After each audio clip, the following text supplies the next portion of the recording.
Very happy to serve as today's host and moderator. I have enjoyed all the panel presentations so far, but I am particularly excited about today's as it will focus on freedom of womanhood.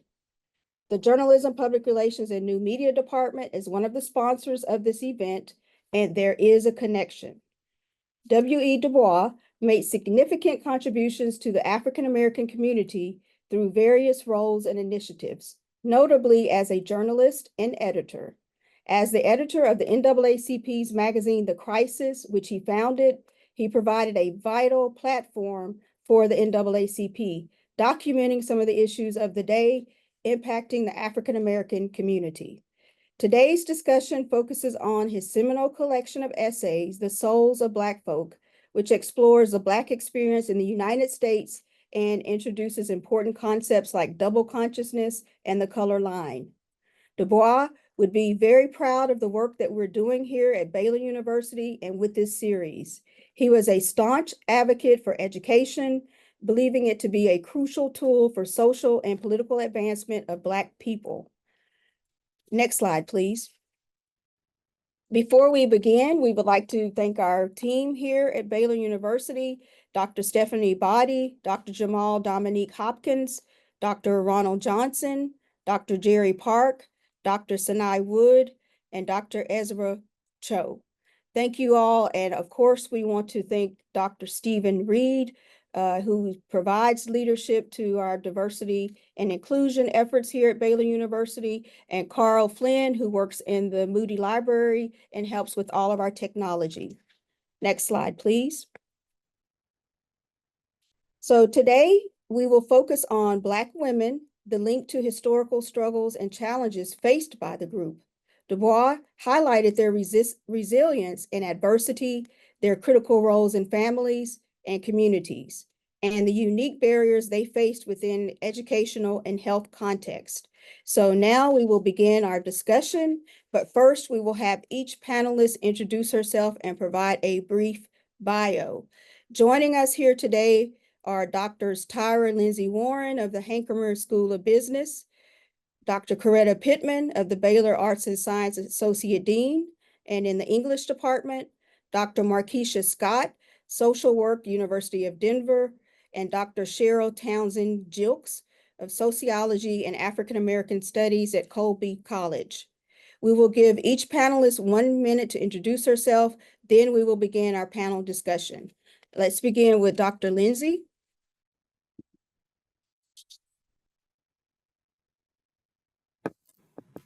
Good afternoon, everyone, and thank you, Dr. Moody, for being our fearless leader for this conversation. I'm Dr. Tyrha Lindsey-Warren, Clinical Associate Professor of Marketing at the Hankemer School of Business here at Baylor University. I'm also the Faculty Director of Industry Relations and Experiential Learning. My areas of expertise include consumer behavior, media, the business of Hollywood, women as consumers, consumers of color, as well as storytelling and advertising and marketing. It's a pleasure to be here on this esteemed panel. Thank you.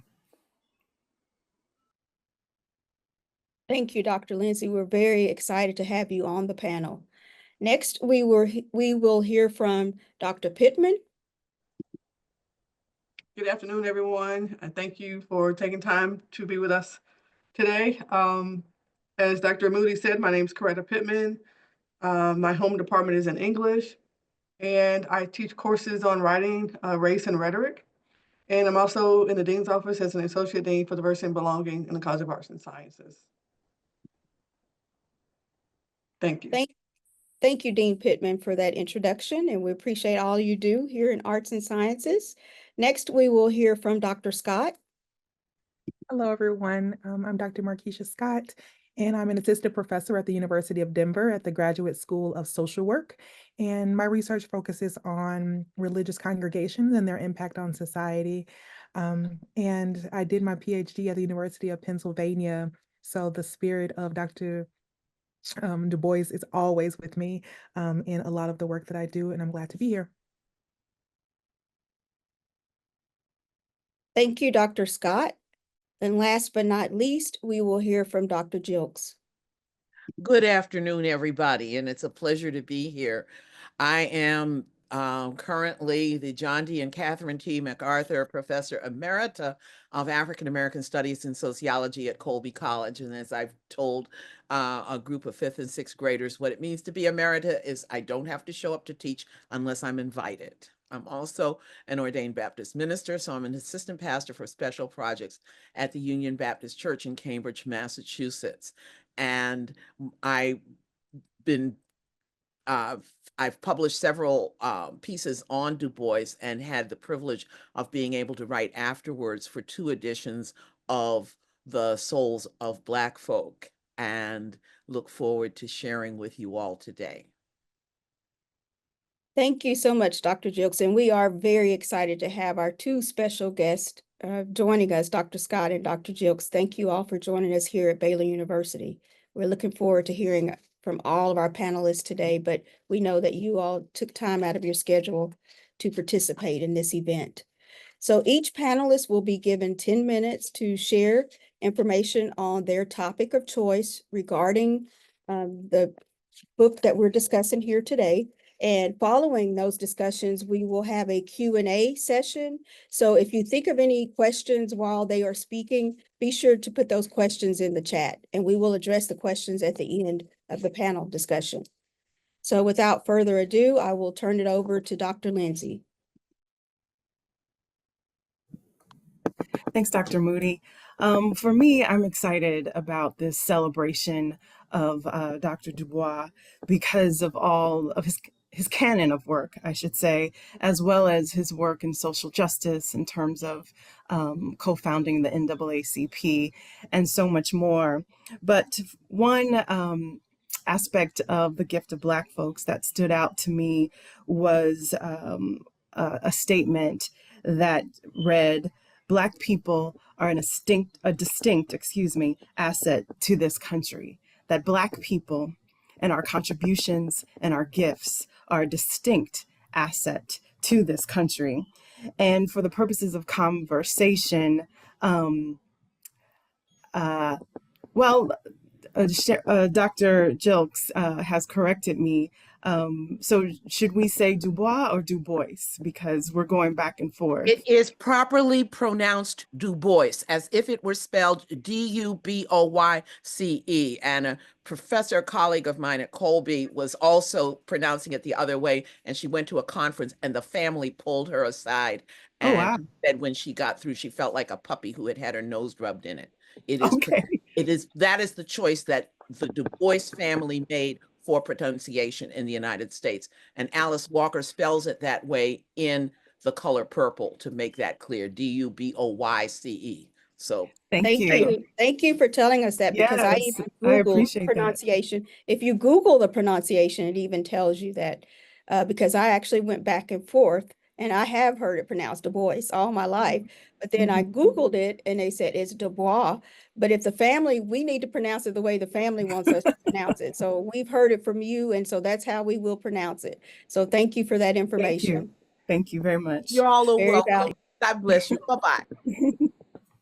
So Black people are a distinct asset to this country, and I dare say that Black women are a distinct asset to this country with all of our contributions and gifts over the years, but especially in my areas that I research and observe highly in terms of, as I mentioned earlier, media, marketing, the business of Hollywood, storytelling, and advertising and marketing.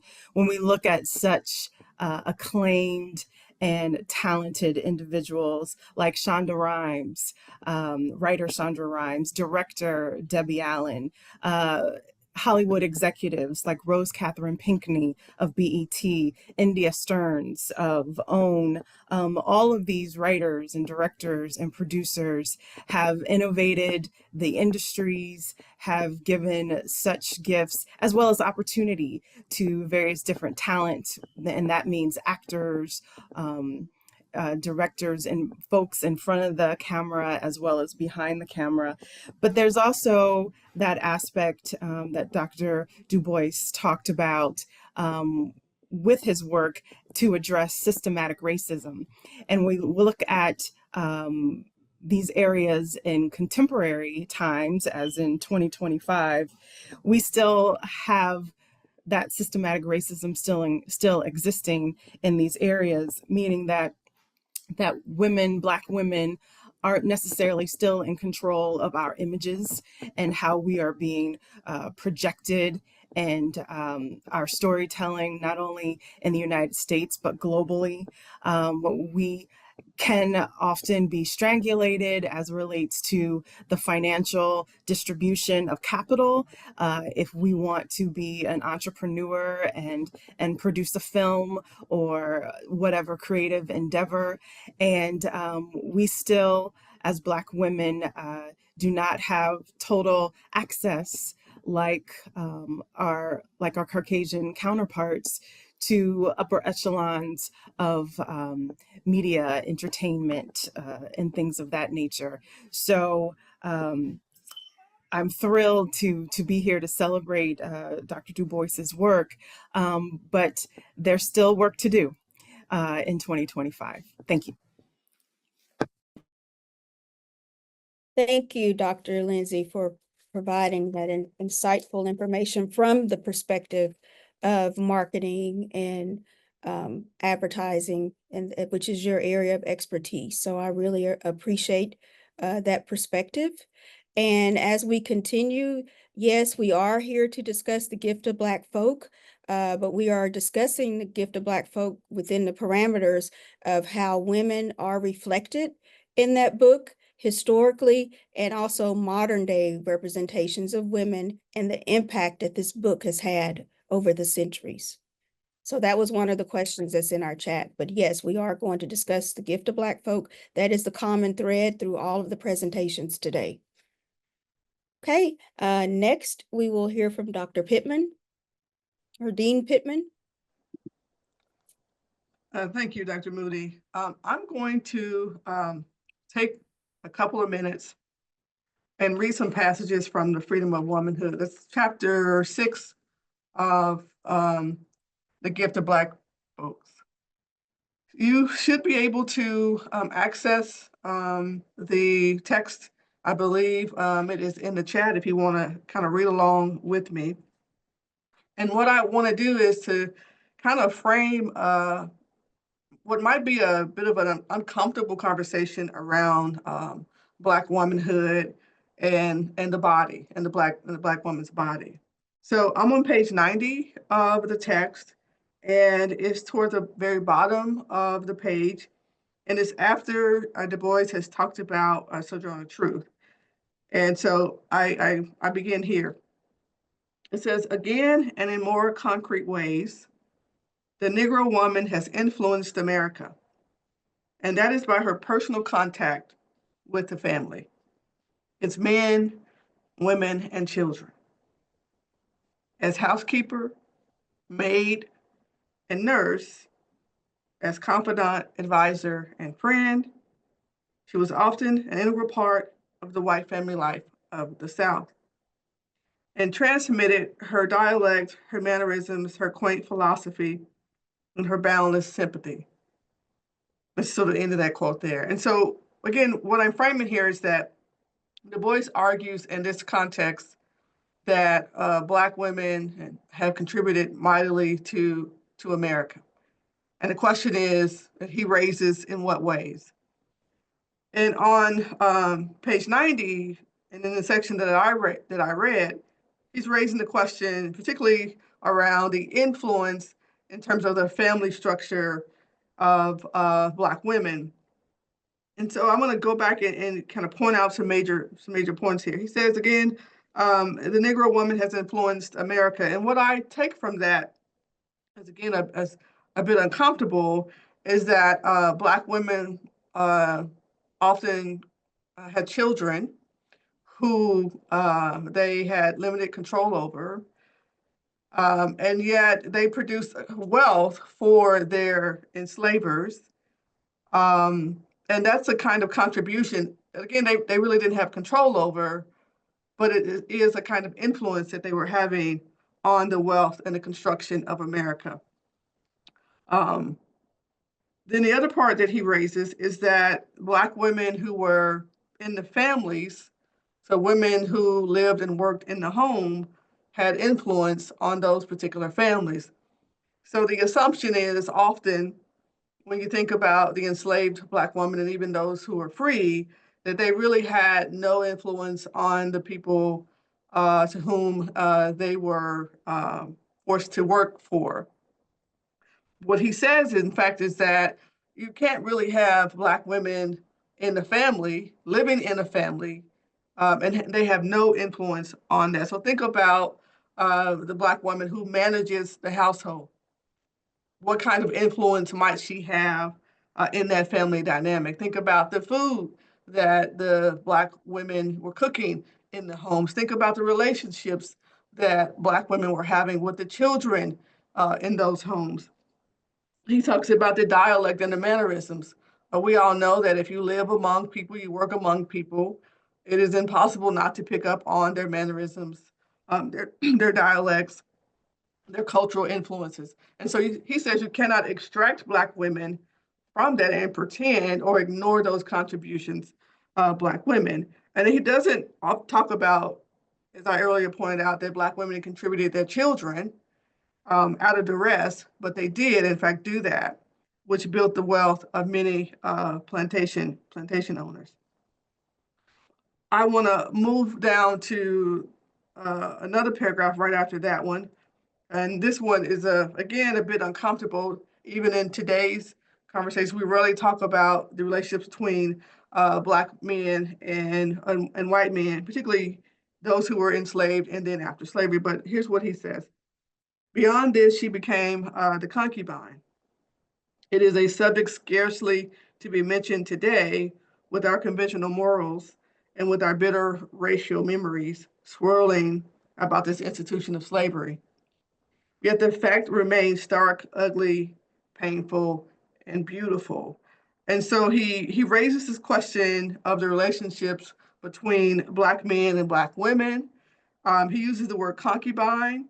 There are scholars, of course, who say that Black women, and it is true that Black women were raped by white men while they were enslaved, and those who were, emancipated in the Jim Crow South.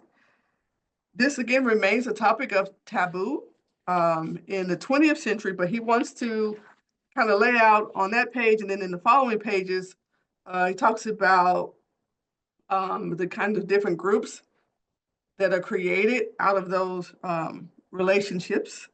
And he lists very many quadroons, mulattoes, sambos. That's on page 91 in his text. And so again, he's making the case that Black women, again, either in duress or not, contributed to American society and contributed to the different kinds of people that make up in the 20th century, in the 19th century, in the 18th century American society there.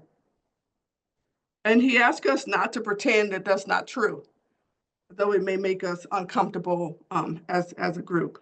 But it is a contribution that was made. And then he talks about on page 91, again, I'm at the bottom of that page. I'm going to kind of read a passage I think that's really important. He says, whatever judgment we may pass upon all this, and he's talking about all the kinds of different people, the octoroons, the Creoles, whatever judgment we may pass upon all of this, however we may like it or dislike it, the fact remains that the colored slave woman became the medium through which two great races were united in America. And we can talk about the fact that the idea of two great races is very, very complicated. It's really one human race, but that's the language that they used in the early 20th century. He says, moreover, it is the fashion to assume that this was all merely infiltration of white blood into the Black. But we must remember it was just as surely infiltration of Black blood into white America, and not even an extraordinary drawing of the color line against all visible Negro blood has ever been able to trace its true limits. That's the end of the quote there. So the case that Du Bois is making there is that very often, you can probably see this in Dubois and Douglas, the idea that Douglas was intelligent because he had white blood, and what Du Bois is saying is that you have a mixture of both black and white. You cannot extract black blood in a quote white body and pretend that there's not an influence there. Again, this sort of sometimes makes us uncomfortable, these conversations about admixture, but he wants to make the case that you cannot, again, extract African from,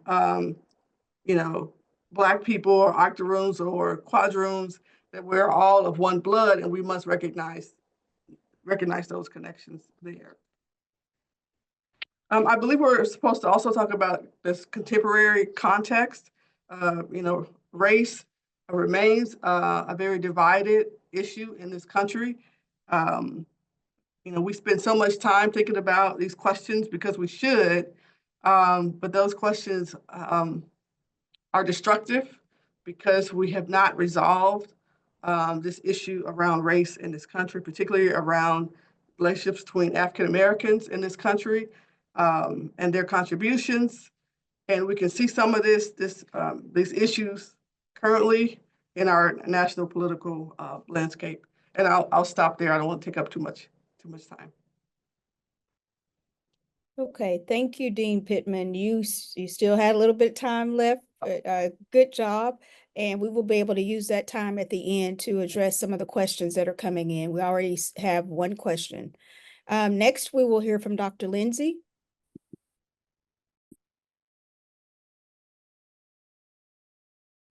I've already gone, Dr. Moody. Sorry about that. Next, we will hear from Dr. Scott.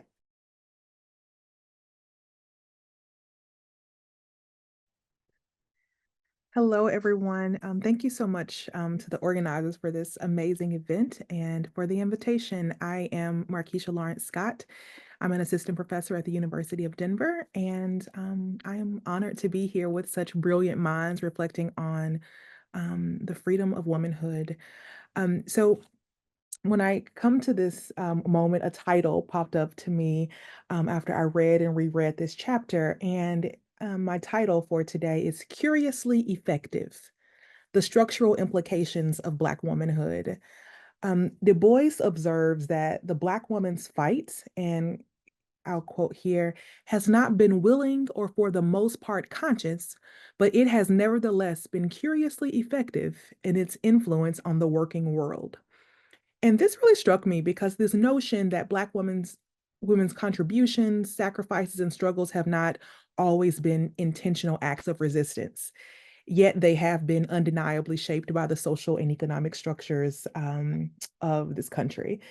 And so the phrase curiously effective kind of lingers because it suggests this element of surprise or an unexpected force. But we know better than that. We know that Black women have always been both the architects and laborers in the construction of a world that has so often denied them rest, recognition, and reward. And so from that, looking through this chapter again, three topics that I want to touch on during the time that is mine is one, the physicality of Black womanhood; two, the economics of Black womanhood; and three, the burden of knowing and the strategy for survival.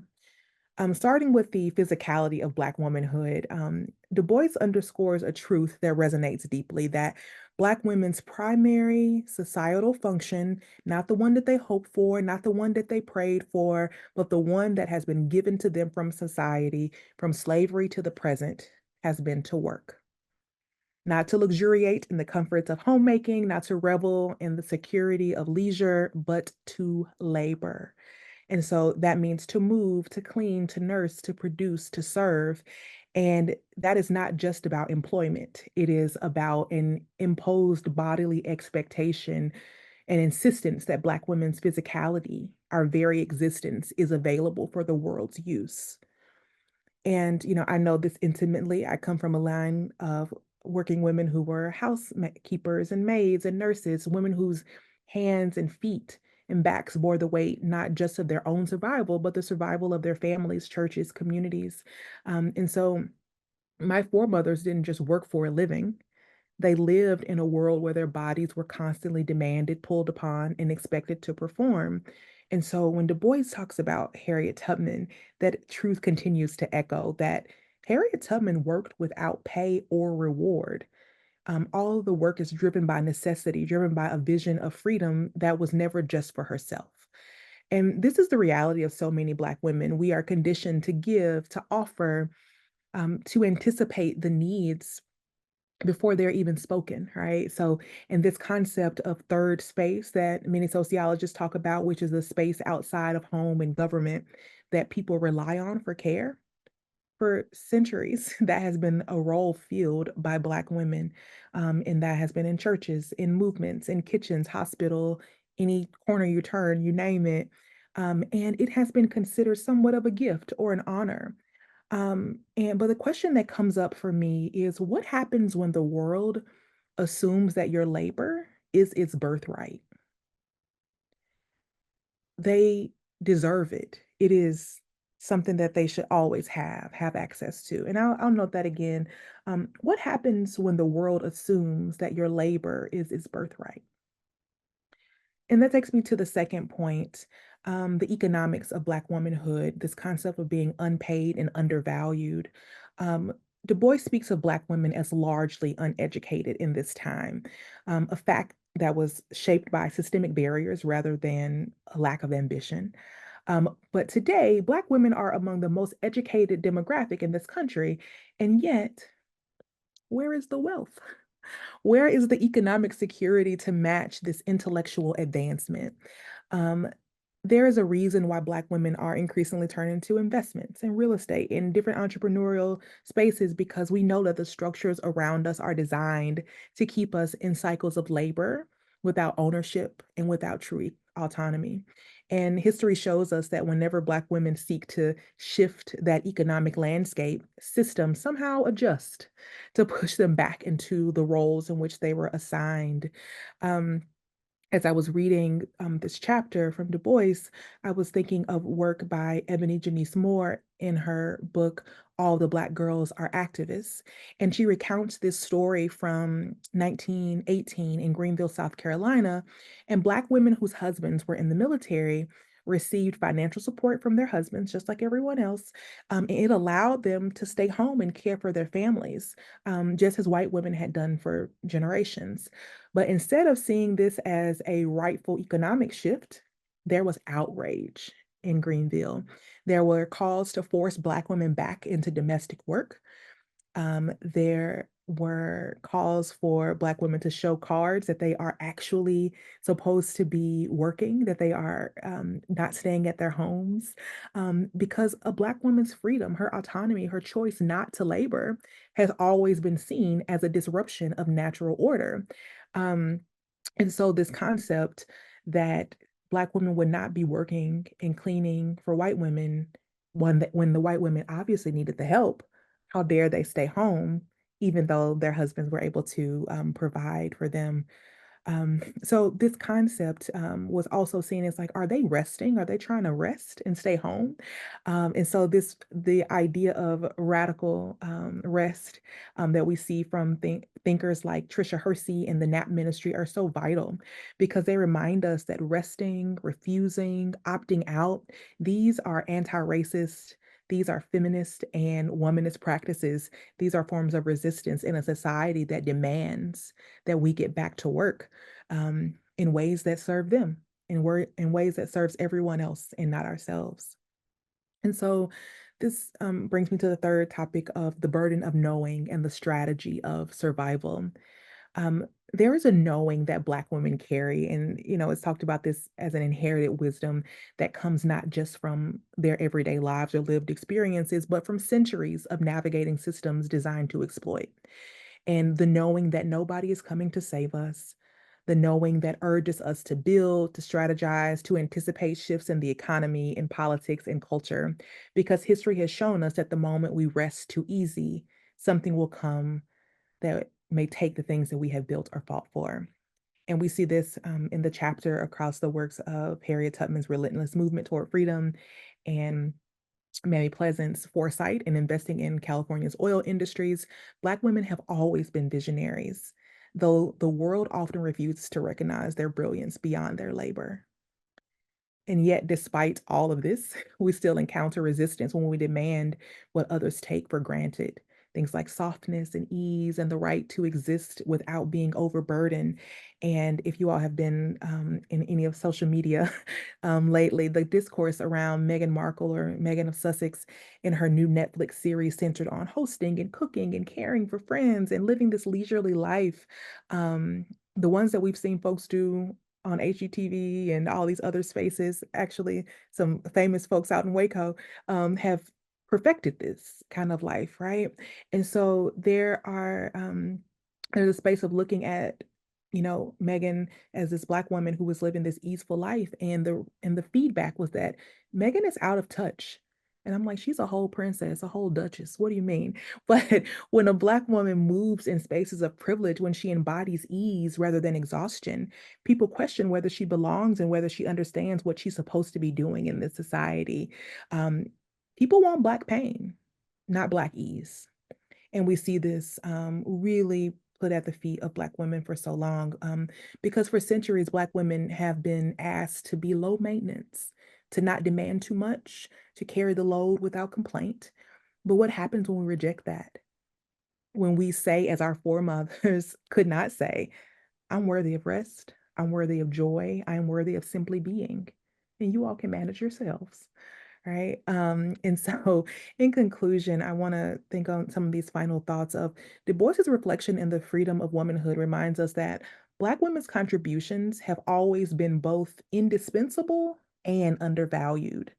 But as we sit here, we are witnessing this shift. We are seeing Black women step into places of financial literacy, of wellness, of intergenerational wealth building, urban farming, taking it easy, not simply for survival, but for flourishing, for thriving. And yet the struggle remains. The structures that have relied on our unpaid labor, our endurance, our self-sacrifice are still in place. And they are still expecting Black women to show up and give to and hold communities together to be the safety net for a world that has not returned the favor. So the thought I leave with you today is, if Black women have been so curiously effective in shaping the world without full access to power, carrying the weight of the world in hands that were never meant to hold it, bending time, birthing justice, making something of the nothing we were given. If this is what we create in the midst of our chains, imagine the glory of our freedom. Thank you. Thank you, Dr. Scott, for sharing that very insightful passage. And my takeaway, I love the two questions that you asked. What happens when the world thinks of you as their birthright, and where is the wealth?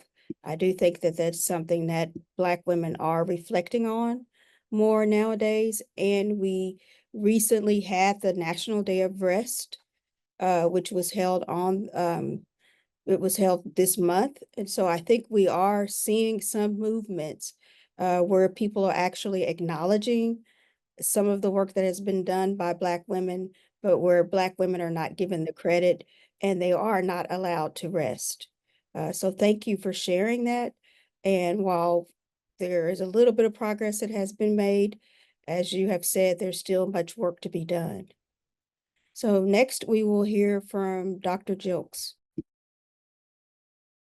Good afternoon, and it's a pleasure to be able to contribute to this. I've just been so impressed with everything that people have raised. In my engagement with this chapter and with this book, have always felt that Du Bois just, the whole book nails it on the head. But one of the things that Du Bois does in this chapter is he points to the importance of African American women, the importance of Black women in the organizational integrity of the Black community. And historically, not just contemporaneously, but historically. Let me just, one of the things that Du Bois points out is that Black women, and in a way, Du Bois may have been a pioneer, although some would say Frederick Douglass and Anna Julia Cooper precede him in this. But Du Bois was a pioneer in what we're now calling intersectionality.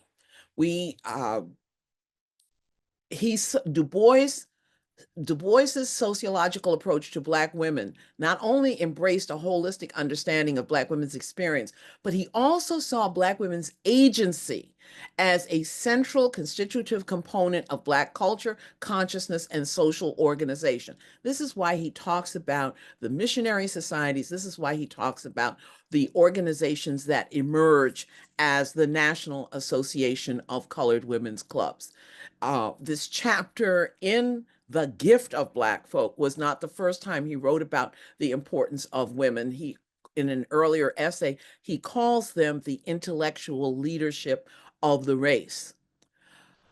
But Du Bois makes it clear that Black women are responsible for what he calls an intersection or three great revolutions that defined the time in which he was writing. Keep in mind that The Gift of Black Folk was a book that did two things. It answered a question that he began in the souls of Black folk in that last chapter where he asked the question, your country, how came it yours? Before the Pilgrims landed, we were here. And then he goes on to talk about the three gifts of work, of music, and the spirit. And this book expands that notion of gift from 3 to 9. And Du Bois thought that Black women were so important, they deserved a chapter all their own that made them a gift to the making of America. For Du Bois, they embodied these three great revolutions: labor, Black people, and women. Here it was, the rise of capitalism and industrial economies engendered a range of social upheavals involving these issues of labor, of race, and of women. And this happens before the end of the Civil War. There were women's rights convention. Black women participate in this. And when they're rejected by white women, they form their own organizations. They form their own anti-slavery societies. And then they come forward and they are organizing clubs, they are organizing missionary groups at the very end of the Civil War and all the way through Reconstruction. So this is one of the things that happens. Black women could not vote. Du Bois writes about the importance of the vote. This book is 1924. So by the time he's writing The Gift of Black Folk, Black women have the vote. But in his argument that Black women should have the vote, he felt that they would be a better voting bloc than any other group. And he was right. When we look at the contemporary role of Black women, we have a turnout that's higher than any other group. And regardless of our social class, regardless of whether we are upper middle class or whether we are in service work, we show up at the polls. And in the last two presidential elections, we voted 92 and 94% for sanity in this nation. So this is something else. For instance, in Wilmington, North Carolina in 1898, Black women insisted that Black men confront the threat of violence and vote. And they threatened to publicly identify Black men as cowards if they didn't go to the polls. So even when Black women could not vote, they organized, they provided physical security for men when they had their political meetings in their churches. This was the role of Black women. Let me just Du Bois evaluated the public impact of these women in such a way that he felt that they were this special gift. Yes, in terms of connecting families, yes, in terms of the work that they did, but the organizational energy of Black women that emerges in, and he mentions this in the article, in 1896, you have the emergence of the National Association of Colored Women, which will become the National Association of Colored Women's Clubs. That was the merger of two already well-organized national association of associations. Black women were attacked, they were assailed, they had a national convent, they had a national meeting at the Women's Era Club called a national meeting in Boston. They issued a statement about Black women and leadership saying that they are not, they are coming to the front to join together, women and men together, organizing, and they invited men to come and be with them in leadership in the community. So women emphasized leadership. They stood forward on that. And as a result, by 1896, Black women realized they need a one whole organization of clubs, and they come together, form the National Association of Colored Women, which later becomes the National Association of Colored Women's Clubs, with Mary Church Terrell as their first president.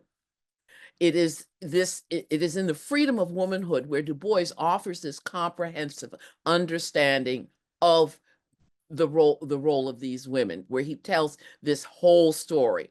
It's not just their role as laborers, but also as community activists. And of course, he points to some examples. Of course, we have Harriet Tubman, and we now know how much she really did, which was quite a lot.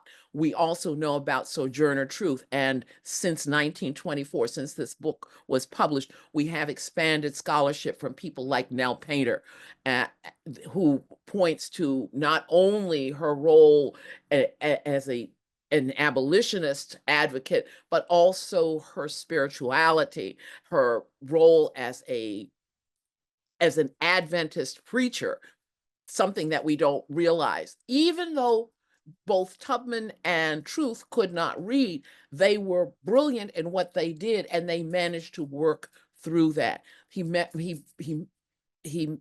talks about Mary Ellen Pleasance, who makes her money and then invests that money in the building of churches in California. If anybody ever visits First African Methodist Episcopal Church in Los Angeles, they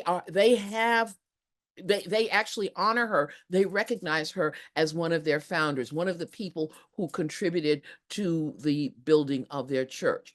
Yes, he tries to redeem the horrors of Black women's history by pointing to the way that we are in cross-cultural relations. But we also have to keep in mind that until 1965, the majority of African-American women worked as household domestics. Du Bois worked with organized women who, for instance, Nannie Helen Burroughs, who believed that regardless of one's occupational level, one could engage in acts of intellectual leadership. How do you do that? You read, you educate. In her training school, which was an ostensibly industrial Booker T. Washington type of school, Nannie Helen Burroughs also makes it clear, after working with Du Bois, after working with Carter Woodson, after the formation of the Association for the Study of Afro-American Life and History, that one of the graduation requirements is giving a public lecture on African-American history. She had, and others had, this vision of these African-American domestic workers being able to go out and be articulate missionaries for the liberation of Black people, for to speak up for us, to articulate for us, and to find all sorts of ways of being in community. One of the things that Du Bois points out is that in this chapter is that Black women don't have a whole lot of money, but their wealth is in their collaboration and their formation of community organizations.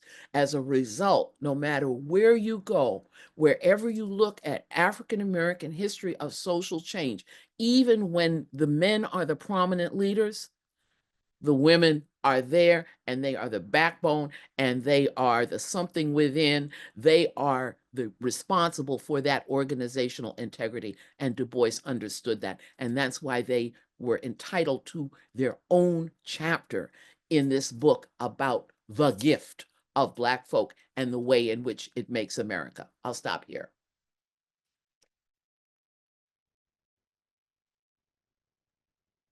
Okay, thank you, Dr. Gilkes, for providing that insightful presentation and discussing some of what we hear a lot about today in scholarship, intersectionality. And I am glad that you shared that he was a pioneer of what we call intersectionality, and that he saw Black women's agency as important in the community and saw them also as intellectual leaders, because that was not always the case. Usually it was Black women who advocated for themselves, but you didn't get much of that advocacy from anyone else. So to have him speak up and to acknowledge and recognize the value and importance of the Black women, that was certainly ahead of his time. And I do also like that you acknowledge that women continue to be important, and that importance is based on their ability to collaborate and their formation of community advocacy. And that reminds me of Stroll to the Poll and how we all got together during 2016, sororities and fraternities and other women's groups, and how we really got out. And I feel like we made a difference during that particular election. So thank you for your insights. So now we have heard from each presenter, and now we will entertain some of the questions that we have in the chat. And if you all have any additional questions, please add them to the chat. Right now, we just have 3, and I think we'll have more time to answer additional questions. So the first question is, what do you feel is the most impactful way that other women can support Black women in 2025? And this question can be answered by any of the panelists.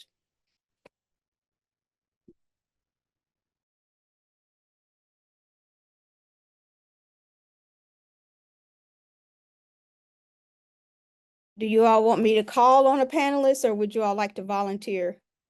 Would someone like to address that? The most impactful way that other women can support. And this is an issue that actually came up during the last election, 2024, and what we saw in some of the coverage of the election, where Black women and other individuals felt like there was not the support that should have been extended to our candidate for presidency.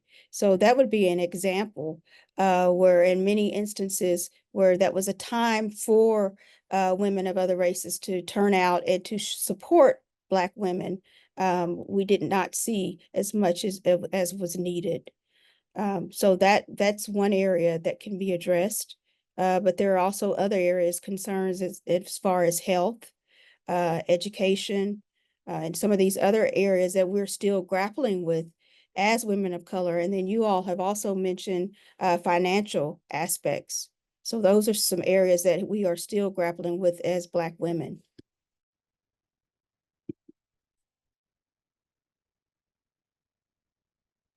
I guess as sort of the old lady in the group, I'm not sure, and I'll tell a story. Let me tell a story. When I was in graduate school, when I was fighting with my professors and others to actually try to study Black women because they didn't think it was relevant, they didn't think it was important. I attended, there was a particular meeting of the Eastern Sociological Society, and Betty Friedan was invited to be a plenary speaker. And I went in the room, and I think maybe myself and one other person were the only dark faces in the place. So this is packed room full of white women. And Betty Friedan got up and she said, people keep asking me, how do we organize Black women? Black women have been organized for years. They're already organized. We need to learn from how they are organized. And I'm sitting back there. All of a sudden, my people who had heard me trying to argue for studying Black women, they said, oh, do you know anything about that? I said, yes, and you'll wait till I write my dissertation to find out. Now, I just got really stubborn. But this is one of the problems. This is one of the problems. There's this idealized notion of all women are going to work together. That's a bunch of nonsense. And if we haven't figured that out in 400 years, we deserve to be in the trouble that we're in. They passed laws, Darlene Clark Hines' books, Shining Thread of Hope.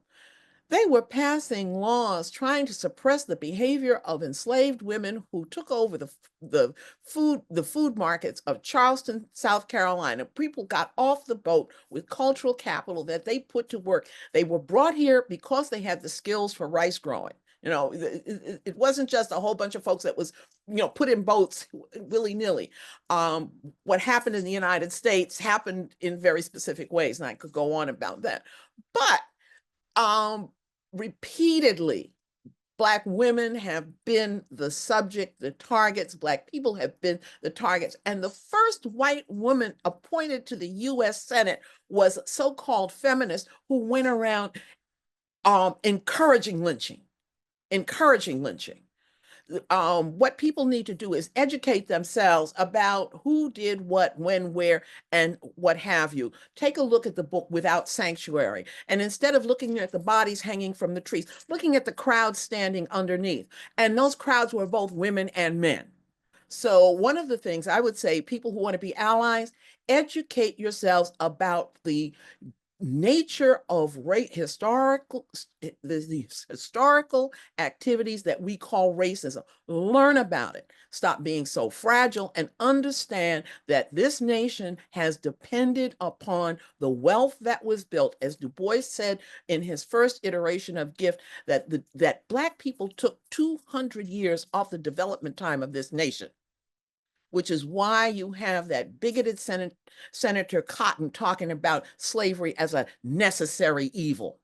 That they're still, and he's in, so I guess I'm just a little bit jaded, a little bit, I want people to understand we are in a society where and when you look at the pictures of the Klan that marched in Washington in I think it was 1925. This is right around the time that Du Bois is writing The Gift of Black Folk. One of the reasons that they wrote the book was they were the Congress was putting together the restrictive legislation on immigration that created the quota laws, and the Knights of Columbus were getting different authors to write books about the contributions of ethnic groups in order to convince Congress not to discriminate against people coming into. This is nothing new. What we're going through today is nothing new. And so Du Bois was asked to write the book on the Negro in the making of America. And this was his contribution. So, and this is when the Klan is marching. They've reorganized, they've gone north, they've expanded their hate menu from just Black people to Blacks, Jews, and Catholics. Your largest clans are in the north. And you have these folks marching in Washington, D.C., women and men robed. So I don't separate women out. You want to be an ally, learn the history and learn the dark side of the history, the ugly side of the history, and not be so fragile, and understand that this nation, and a demographer has made this estimate, that today in 2025, there are at least 135 million direct descendants of the Klansmen of 1925. Wow. And That's something to consider. Thank you for sharing that. I just received notification we have to wrap up at 1. And I have something I want to share because you reminded me of this, Dr. Gilkes.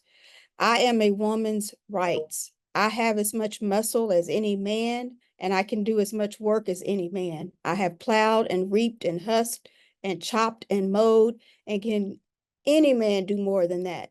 I have heard much about the sexes being equal. I can carry as much as any man and eat as much as any man. So just think of the courage that Sojourner Truth had to stand up and share that message when others were trying to silence her. And I feel like we are still, as Black women, we have to have courage on our jobs. We have to have courage in our communities.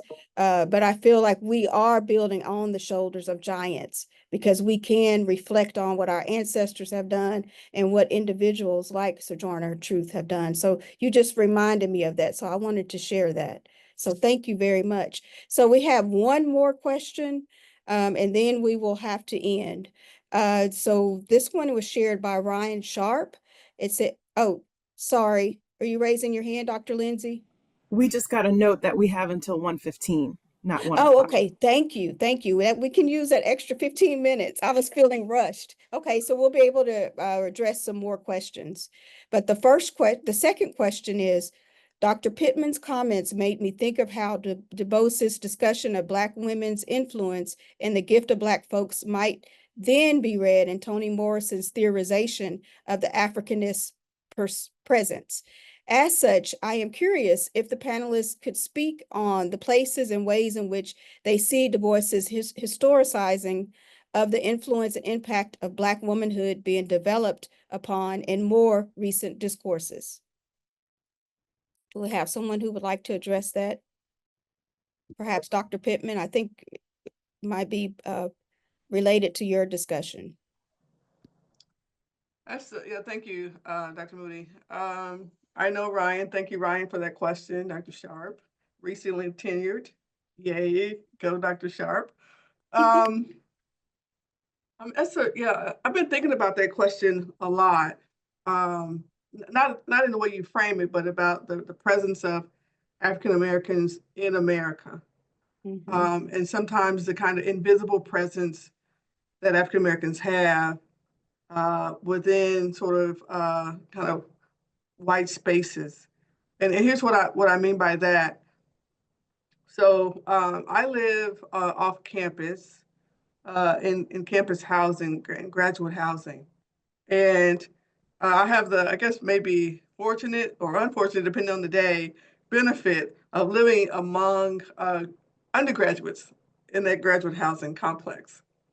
So on a beautiful Saturday afternoon, maybe from like 1 to about midnight, I get to hear all the music that the undergraduates play. And I know there are undergraduates on this call. I don't mean to, call you out there, but I do hear your music. And sometimes that music is created, developed by African-American women. And sometimes I'm walking in the neighborhood because I like to take walks. And I'm hearing words about Black women that make me uncomfortable as I walk around that neighborhood. And I often say to myself, do they understand? Sometimes I'll make eye contact so that they are aware that there's a Black woman who's walking and hears some of the music in and around more negative aspects of Black womanhood. And I often wonder, like, do they understand what they're listening to, what they're doing to their concept of Black womanhood, the concept of a kind of Africanist presence that's invisible to them as I walk. And it doesn't matter that I'm walking by their home place and hearing that music. And sometimes that music comes out of the mouths of Black women. And I often say, well, they don't know who I am. I'm not here to teach, so I don't ever stop and knock on the door and say, well, can we have a conversation about the music you're listening to? I'm a professor, I teach over at Baylor. I don't invade their space, but it makes me think about the invisibility of a people who have contributed much to American society. And sometimes that invisibility, well, not sometimes, often is very dangerous. And it's dangerous because there's not a kind of intellectual engagement with what's happening.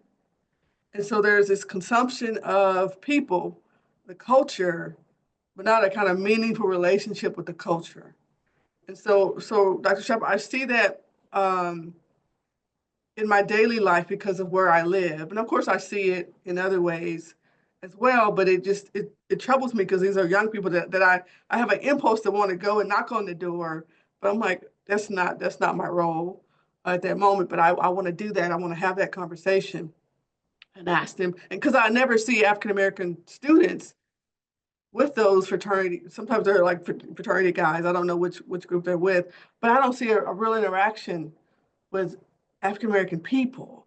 And so I want to say, like, what are you listening to? Why are you listening to that? And sometimes I catch myself bobbing my own head, like, but I understand the context, and I want to have those conversations.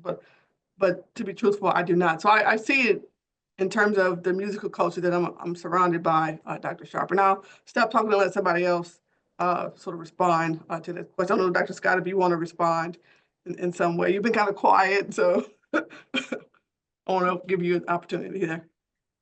Yeah, I would like to respond. And thinking about this kind of concept of more recent discussions or discourses. And, I think in recent years, there's this conversation that has shifted from Black women as the spine of social movements, Black women really being the authors of our own ease. And this notion that we might not serve at all, that we might simply just live. And that is a radical disruption. I don't know if y'all watch social media, but people are like, where is Kamala Harris? I'm like, y'all didn't get elected a job. She's a private citizen. So That's right. what are what are you asking for? But what we see is that like thinkers like Trisha Hersey are pushing us towards something that's really more subversive. What happens when we stop being effective for systems that don't serve us, right? And what if that impact of Black womanhood is no longer how much we can endure, but how much we refuse or how much we don't show up in these spaces that don't necessarily serve us, but really focus on the things that are for our own focus. There's also a conversation that should happen that is more, it's nuance, is that it's really focusing a lot more on the interiority of Black women. So like our small freedoms, our private joys, pleasure, all those types of things. And it's not about shaping the world or things outside of ourselves, but things that are internal, because historically we have been required to give everything out. And so I think that that is a part of a modern discourse that is happening and probably should have more space. Thank you for sharing that, Marquisha. And I do see more of that now. And it goes beyond self-care. It's more self-love, where we need to, if we're going to be effective, we have to love ourselves first, because a lot of times in our daily lives, you chipped away at so much that it becomes distressful. So you have to take a step back and realize these messages that you're receiving, you are more than your job.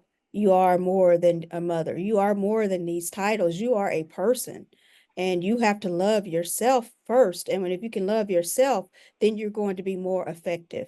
And that's something that I have been reflecting on this last year, and I have felt more, I have felt better in those. And I think that is the best form of therapy for Black women in these areas, these spaces that you're talking about, where sometimes they are the only one. So thank you for sharing that. And Dr. Lindsey, I saw your hand up.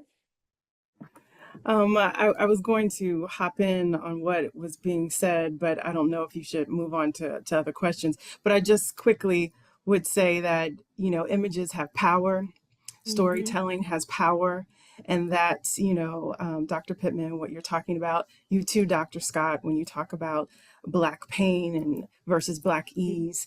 And that's why I started the Waco Family and Faith International Film Festival here in Waco. That's all I and my team program are positive images of Black women, not only in front of the camera, but also behind the camera. I have been doing a lot with my colleagues. I started my career in Hollywood to start creating comedies and dramas that feature Black love, right? Dr. Scott, you said people are just so open and easy to seeing our pain, as well as our stereotypes and things of that nature. So there's a small cadre of Black women in Hollywood and New York, both places where I used to live, that are changing that. And we're not waiting for permission. We're not waiting for anybody to blah, blah, blah. We're creating these positive images because it's what people see. Right. And when they see these negative images of us, they treat us as such or as invisible. And really quickly to your anecdote, Dr. Pittman, I am the only African-American female professor in the business school. And I stand on the shoulders of Dr. Gina Green, who held it down for 19 years before I even got to the business school. And she has now since retired. And so I'm holding it down until we get, another Black woman. And the things that students will say on my evaluations, the looks that I get in the hallways because people don't think I'm a professor. I'm either a secretary for a department or I'm one of the cafe workers. So I decided to change that. I did some media training with the Baylor University marketing and sports department and told them, you need to change how you're telling our stories as Black women, whether it's the basketball team, whatever the case may be, because anytime there's negative storytelling out of the Baylor marketing department, it reflects me. And they weren't aware of that, how they style our women's basketball team in photo shoots, from their hair to the makeup, which has never really been favorable. But when they saw these images in comparison to how they style our Caucasian tennis players and equestrians, they were like, oh, there is a difference. And I brought this all to their attention so they can change. So I just wanted to share that we just have to be the change we seek. Yes, and thank you. Positive messaging goes a long way. So thank you for sharing that, Dr. Lindsey. That's another part of it. So I'm going to combine two questions. And I think that because we have so many other questions, we won't get to them. But we have a couple of questions that talk about allies. So this one says, what are ways that allies can support Black women in rest and work? And then another one talks about the new political environment. So I'm going to combine those two questions and ask what are ways that allies can support Black women in rest and work and also in the new challenging political environment. I think one of the ways that people want to be allies is to believe Black women when we say that something wrong. That's Alice Walker, who, by the way, gave us that definition of womanist, which ends, loves herself regardless, right? She wrote an essay that said the world should have stopped the first time a Black woman in a supermarket said, these greens taste like dishwater. And basically, as far as Du Bois is concerned, ours should be the first voice to that is heard. That's really one of the things he was trying to say in both this chapter and in the chapter that preceded it in his book Dark Water, where he calls Black women the intellectual leadership of the race. Our experience in this nation makes us know stuff. There's a reason that this new administration has almost made Black women evil people on wanted posters around diversity, equity, and inclusion.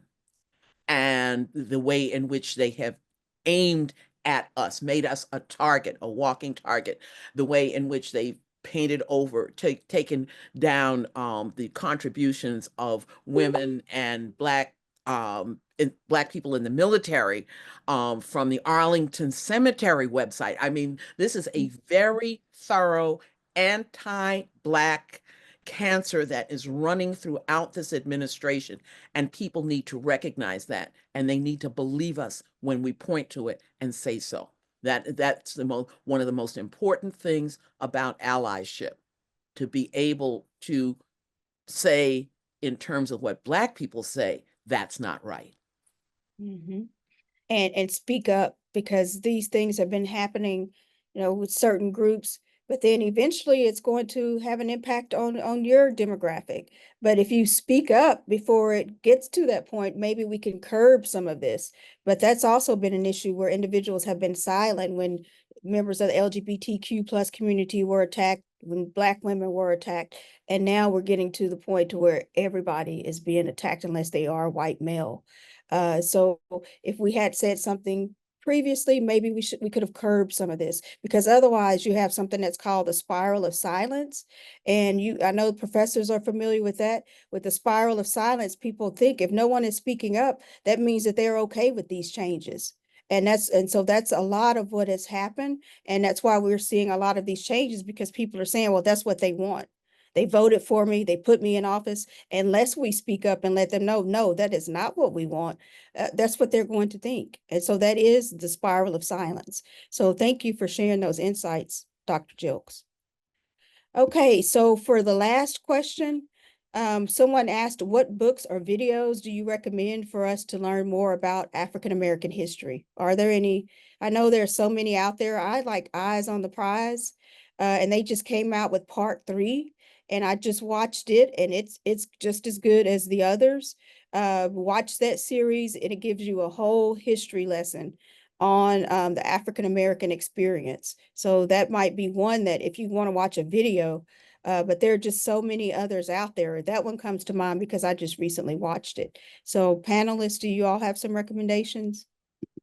For a good overview of African American history, historian Nell Irvin Painter created a textbook titled Creating Black Americans. And it goes all the way from 1619 to the birth of hip hop. And it is illustrated, 100% of the illustrations are African American art.